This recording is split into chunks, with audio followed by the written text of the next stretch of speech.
Hello বন্ধুরা, সকলে কেমন আছো? আশা করছি প্রত্যেকে অনেক অনেক ভালো আছো। তো দেখো, এখন বাজে সকাল 8টার মতো। আর এখন আমি আমার জন্য একটু চা করে নিয়েছি, চা খেয়ে নেবো। আর চায়ের সাথে নিয়ে নিয়েছি আমার পছন্দের বিস্কিট। তো এখন এখানে বিছানায় বসে চাটা খাবো।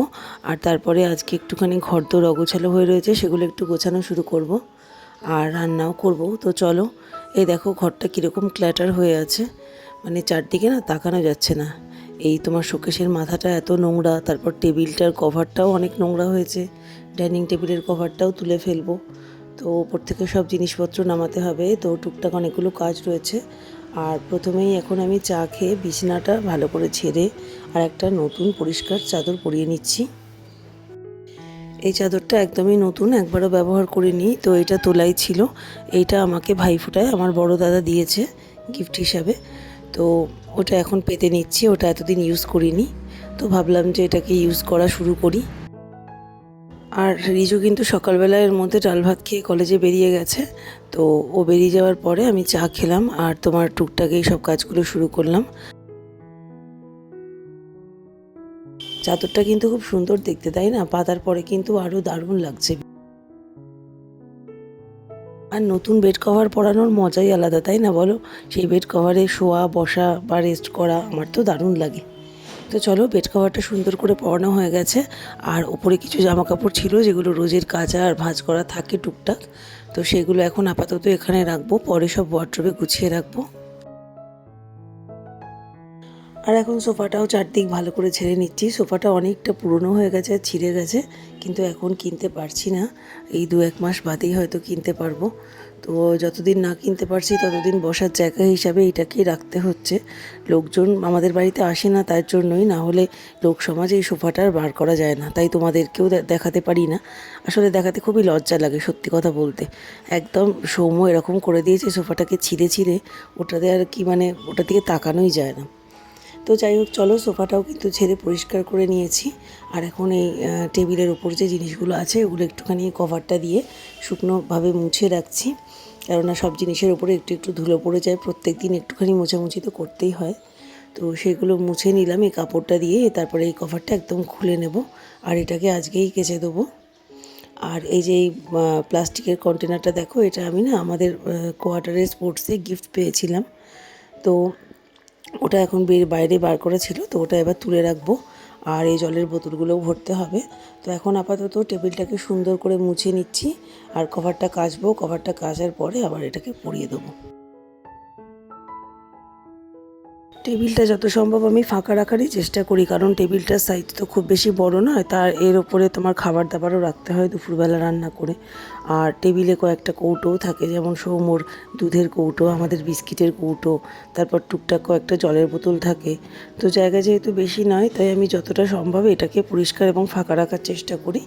তো দেখো, এই জিনিসগুলো এখন এই নিচের বক্সটার মধ্যে ঢুকিয়ে দিচ্ছি।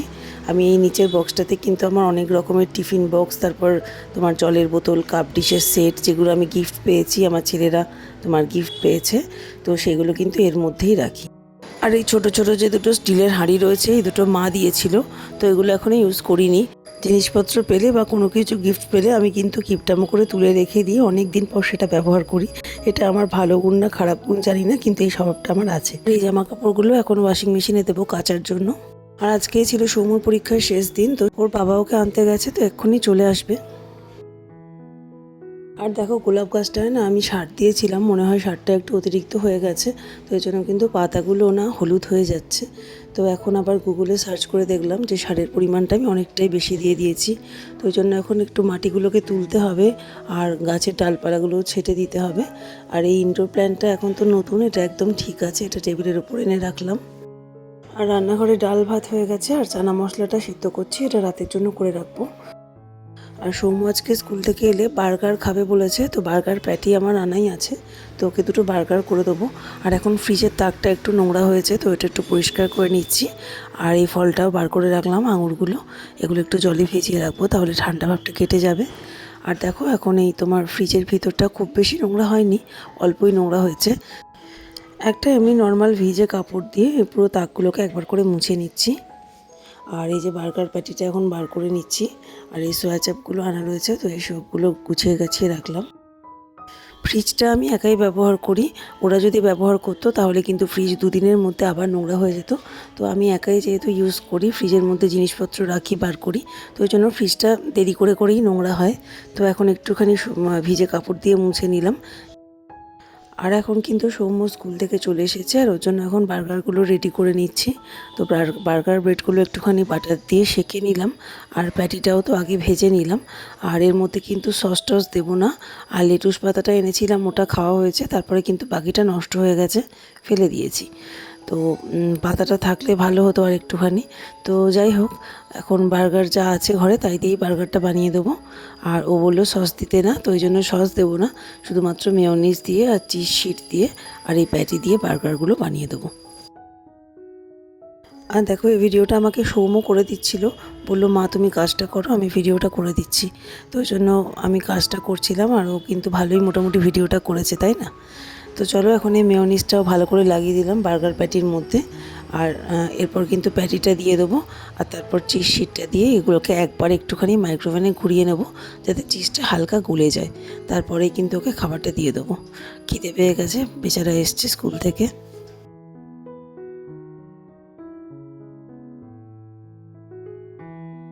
আর এর মধ্যে এখন টুথপিক দিয়ে গেঁথে দিলাম, নাহলে বার্গারের ব্রেডগুলো এদিক ওদিক চলে যাচ্ছে।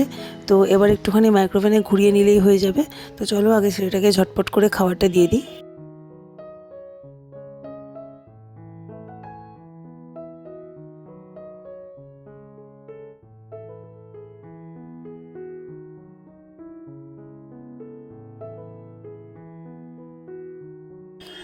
আর এখন একটুখানি ধনেপাতা ছিল ফ্রিজে, তো এটাকে বের করে বড়া করে নিচ্ছি। ধনেপাতাগুলো নষ্ট হয়ে যাচ্ছে, তো সব রান্নায় ধনেপাতা দিই না, সব রান্নায় ধনেপাতা দিলে আবার রিচু খেতে চায় না।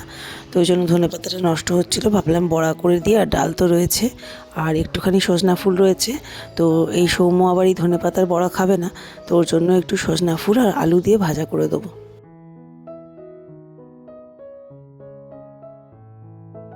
সজনা ফুলটা আমি মোটামুটি বেগুন দিয়েই ভাজা করি, কিন্তু ইদানিং দেখছি বেগুন খেলে সৌম্যর মুখে একটুখানি চুলকাচ্ছে, তো গায়ে একটু একটা র্যাশ মতন বেরিয়েছে।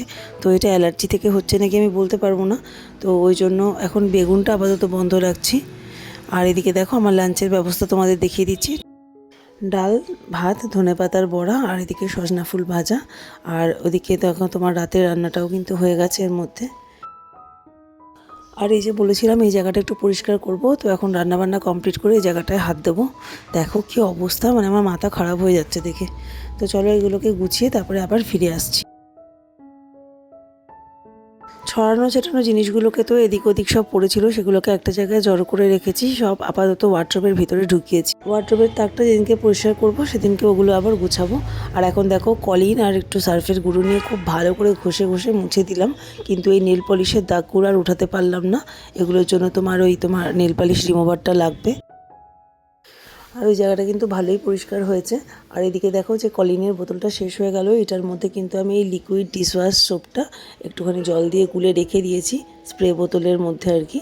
তো এইটা থেকে একটুখানি স্প্রে করে করে রান্নাঘরের সিঙ্ক, তারপরে তোমার এই টাইলসগুলো দিলে ভালো করে পরিষ্কার হয়ে যাবে, আর আমার বারবার ইউজ করতে, স্প্রে করতেও সুবিধা।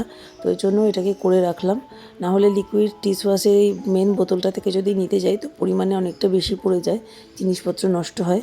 তো এই জন্য অল্প একটুখানি জলের সাথে এই ডিশওয়াশের সোপটা একটুখানি গুলে একটা লিকুইড স্প্রে মতন বানিয়ে নিয়েছি। আর এটা দিয়েই এখন রোজ রান্নাঘরটা পরিষ্কার করছি। তো মোটামুটি রান্নাঘরের টাইলস আর গ্যাস ওভেন এগুলোও সব মোছা হয়ে গেছে, সব পরিষ্কার করে এখন মুছে নিচ্ছি। দেখো, এখন বাজে তোমার ওই মোটামুটি 12:30টার কাছাকাছি। কাজের দিদিও কিন্তু এর মধ্যে চলে এসেছে, ও বাইরের ছাদটায় বাসন মাজছে, আর আমি এদিকে দেখো সব চকচকে পরিষ্কার করে নিলাম। তো চলো, আমার সকাল থেকে দুপুরের কাজকর্ম মোটামুটি কমপ্লিট। আর সৌমতো এখন স্কুল থেকে এসে গেছে অনেকক্ষণ আগে, তো ওকে স্নান টান করাবো, তারপরে আমি স্নান করব। তো চলো, আমার আজকের ভিডিওটা এখানেই শেষ করছি। সবাই ভালো থেকো।